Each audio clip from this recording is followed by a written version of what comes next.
هنعمل مع بعض شوية حمام محشي رز رهيب. هقول لكم بقى ازاي تنضفوه كويس وكمان ما يفتحش معاكم في الشوربة والرز يطلع معاكم مفلفل وسر اللون التحفة اللي انتوا شايفينه ده. تعالوا بقى نشوف هنعمله ازاي. هنعمل اهم حاجة محلول النقع، لتر من المية، ربع كوباية من السكر، ربع كوباية من الملح، شرايح من الليمون واللورة، وممكن تحطوا حبهان وكمان فلفل اسود حب. ده بيقضي على اي زفاره في الحمام ويشيل اي ريش زياده او دم زياده وبيخليه نظيف جدا. هسيبه منقوع من 4 ساعات ل6 ساعات بالكتير قوي. بعد كده بغسله كويس جدا وانضفه تحت الميه. بحب اشيل نص الزور كده، ما بحبش اسيب الزور كله عشان شكله يبقى احلى. ولازم اشيل القطعه الزياده اللي من ورا دي، مهم جدا لان بيبقى فيها زفاره.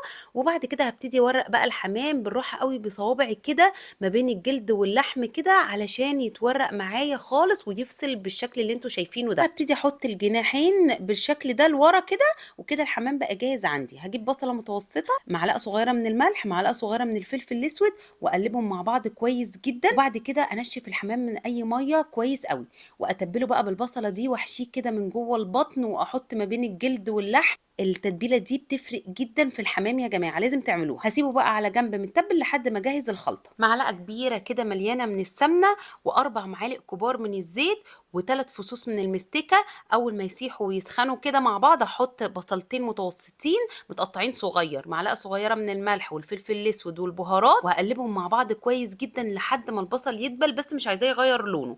بعد كده هجيب الكبد والقوانص بتاعه الحمام، انا مقطعاهم صغير قوي، هشوحهم كويس جدا مع البصل لحد ما يغيروا لونهم. ما تستعجلوش في الخطوه دي، خليهم ياخدوا وقتهم. نيجي بقى للرز. الرز عندي مغسول ومتصفي من الميه كويس جدا. ببتدي بقى ان انا اخد كبشه كده من ايدي، وده بيبقى معيار الحمامه الواحده. وانا هنا كنت عامله جوزين حمام خدوا كوبايه وربع من الرز بالظبط. وهقلب الرز كويس جدا واشوحه كويس قوي عشان يطلع مفلفل. زودت الفلفل الاسود لانه بيبقى حلو جدا في الحمام المحشي. بعد كده هضيف له ربع كوبايه من الميه السخنه، ولازم الميه تكون سخنه، ومعلقتين صغيرين بقى من دبس الرمان، ودول اختياري بس بيخلوا لون الرز تحفه وبيديله طعم كده مسكر وحلو قوي. قلبتهم مع بعض كويس، وهوطي العين خالص واغطيه واسيبه بقى يتشرب الميه براحته. هو ما بيبقاش طبعا استوى، وبيبقى يعني دخل في السوا شويه. بسيب الخلطه تبرد خالص، وبعد كده ببتدي احشي الحمام الاول ما بين الجلد كده واللحم، وبعد كده بحشي برده من البطن، وما مش بنحشي كتير قوي. وببطط كده الحشوه بالشكل اللي انتوا شايفينه ده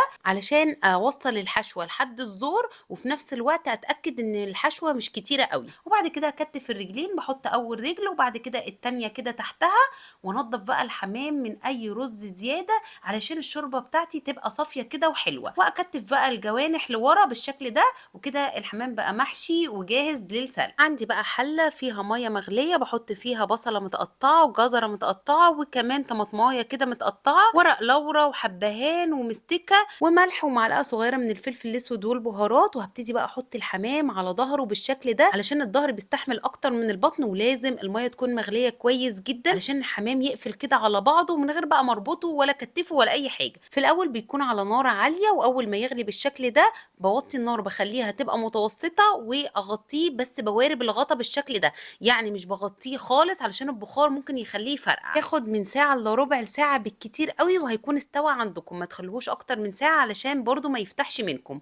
انتوا بتختبروه، بتمسكوا الجناح كده وتشدوه، لو لقيتوه اتشد معاكم بسهوله يبقى استوى وبقى حلو جدا. ولازم بعد السوا يطلع من الشوربه على طول ويتحط في حاجه وتسيبوه بقى يهدى شويه قبل التحمير. وادي الشوربه بتاعته، شايفين بقى صافيه ولونها حلو ازاي. كمان لو عايزين لونها افتح من كده حطوا فلفل اسود حبه بدل الفلفل الاسود المطحون. الحمام هدي شويه وهنبتدي بقى ندهنه باللبن، واللبن هو السر بتاع لون الحمام الحلو، هيخلي لونه ذهبي حلو قوي، وفي نفس الوقت كده بيدي لون موحد للحمام. معلقتين كبار من السمنه وشويه حلوين كده من الزيت، والنار تكون اعلى شويه من المتوسطه، وهبتدي بقى احمر الحمام من كل ناحيه. انا بصراحه باخد وقتي في الموضوع ده علشان بحب ان انا احمره كويس جدا، لان بحس ان خطوه تحمير الحمام مهمه جدا. باخد شويه كده من الزيت والسمنه وادلق كده على الحمام، على الحتت اللي لسه ما خدتش لون، لحد ما ياخد لون موحد بالشكل ده. وادي بقى شكله النهائي، شكله تحفه. شايفين لونه عامل ازاي؟ الحمام اتعمل بالظبط من غير ما ولا واحده تفتح مني. لو مشيتوا على الخطوات بالظبط هيطلع معاكم زي الفيديو بالظبط ويمكن احلى. كل حاجه كانت مظبوطه بالظبط، ولون الرز كان تحفه وكان مفلفل وطعمه حلو قوي. جربوه، انا واثقه جدا ان هو هيعجبكم. وطبعا لو عجبكم الفيديو ما تنسوش اللايك والشير، واشوفكم على خير في فيديو جديد.